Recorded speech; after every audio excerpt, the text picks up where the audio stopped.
YouTube shorts content নির্মাতাদের আয়ের সুযোগ আরও বেড়েছে। নতুন পার্টনার প্রোগ্রামের আওতায় আরও রেভিনিউ শেয়ার করেছে গুগল নিয়ন্ত্রিত ভিডিও স্ট্রিমিং জায়ান্টটি। আয়ের সুযোগ পেতে হলে কন্টেন্ট নির্মাতাদের ইউটিউবের পার্টনার প্রোগ্রামে নতুন শর্তে সম্মতি জানাতে হবে। ইউটিউবের পার্টনার প্রোগ্রামে বড় আকারের পরিবর্তনের ফলে কন্টেন্ট নির্মাতারা শর্টস ভিডিওর মাঝে প্রদর্শিত বিজ্ঞাপন থেকে আয় করতে পারবে। ইউটিউব শর্টস ফান্ডের বদলে আসতে যাচ্ছে নতুন রেভিনিউ শেয়ারিং মডেল। এতে কন্টেন্ট নির্মাতাদের সামনে আয়ের সুযোগ আরও ব্যাপৃত হবে বলে আশা করছে ইউটিউব। নতুন রেভিনিউ শেয়ার মডেলের জন্য যোগ্য বিবেচিত হতে গেলেও আগের শর্ত পূরণ করতে হবে।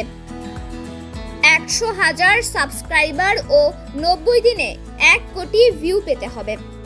পার্টনার প্রোগ্রামার এর জন্য বিবেচিত হতে গেলে অরিজিনাল ও ইউনিক কন্টেন্ট হতে হবে।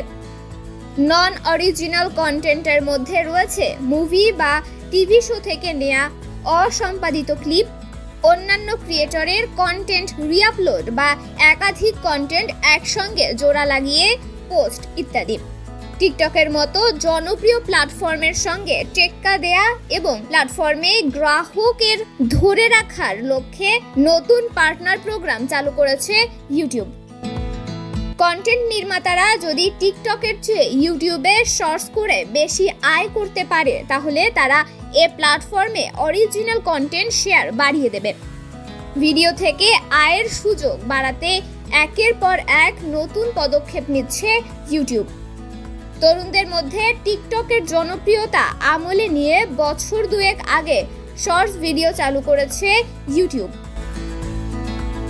এতে সর্বোচ্চ 1 মিনিটের ভিডিও শেয়ার করা যায় এবং ইচ্ছে মতো বিভিন্ন গান ও মিউজিক যুক্ত করা যায়।